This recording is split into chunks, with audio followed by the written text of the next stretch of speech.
Hi there, I'm your English coach, Christina, and welcome to Speak English with Christina, where you'll learn about American culture and business know-how to become confident in English. There are quite a few topics that are taboo or frowned upon at work. Politics and religion are the two most obvious topics. Why? Because people tend to have strong opinions, and if either topic comes up in conversation at work, it can make people feel uneasy. Overgeneralizations about a group of people, office gossip, and complaining about job frustrations can make people feel awkward or unwelcome. Work should be a positive environment so everyone can achieve their best for the good of one another and for the organization, right? In this episode, we'll discuss some of the things that you can say to gently steer the conversation away from sensitive subjects at work and help make the office environment more positive. Let's go.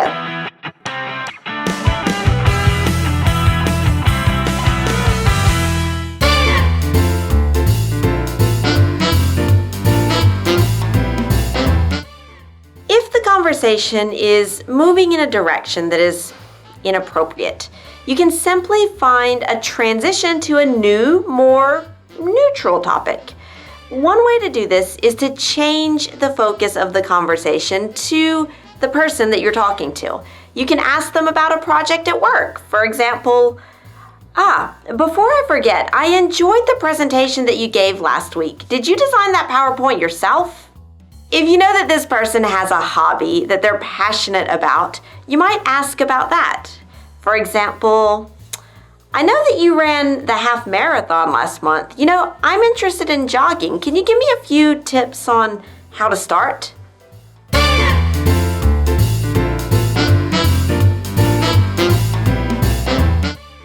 Who doesn't like to hear something nice about themselves? You can pay a compliment to the person that you're speaking with. For example, Carol, I love your earrings. Where did you get them?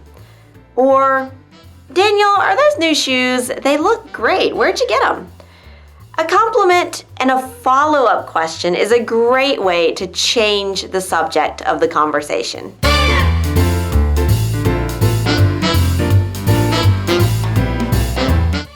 A quick way to steer the conversation away from a touchy topic is to introduce a new person into the conversation. And this way, you can reset the conversation and you have an opportunity to move to a new topic fast. It's like hitting a pause button or saying, "Time out!" If you don't see anyone that you know nearby, you can ask the person that you're talking to for an introduction to someone that they might know by saying, "I've been wanting to meet David. Can you maybe introduce us?"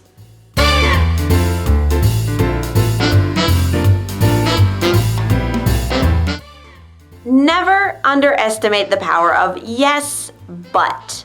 You can easily change the topic of a conversation by agreeing with the speaker with yes, and then quickly changing direction with but. For example, if the person you're talking with is speaking negatively about their colleagues, such as Sue. Sue talks very loud. Your response can be, "Yes, but she makes wonderful chocolate brownies. Have you ever tried them?"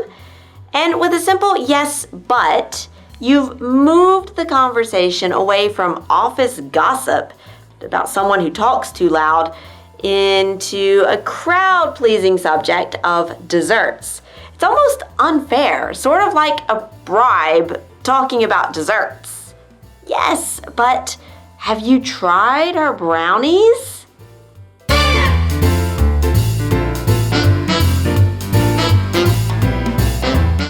You likely aren't chained to this person. If you really want to get out of a conversation, you can just say, "Excuse me," and leave. But if you want to be more polite, any excuse will do. You need to make a call, go to the restroom, get some fresh air outside. If you think you might be ready to talk again afterwards, you can say something like, "Excuse me, I have to go to the restroom real quick. I'll be right back." or "Sorry, I'll be right back. I just need to make a quick call." And stepping away from the conversation gives a natural break. And when you resume talking with this person, you can start fresh by introducing a new topic, like, "Oh, I was thinking, are you coming to the company picnic this weekend?" And if this person is your employee, well, maybe you could just fire them. No, just kidding, just kidding.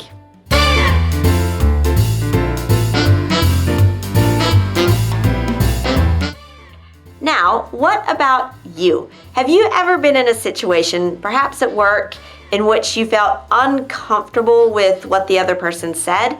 What strategies have you used to manage sensitive topics that come up in conversations? Share them in the comments below.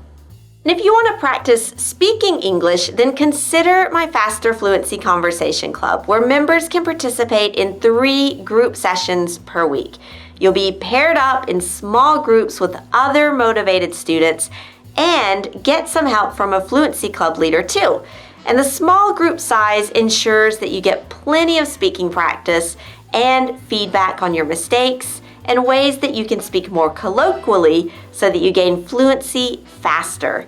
You can get all of the details and join the Fluency Club by clicking on the link below. You'll also get extra resources and a conversation guidebook to help you increase your vocabulary and become more confident in conversations. Thank you for learning with Speak English with Christina, and I'll see you next time.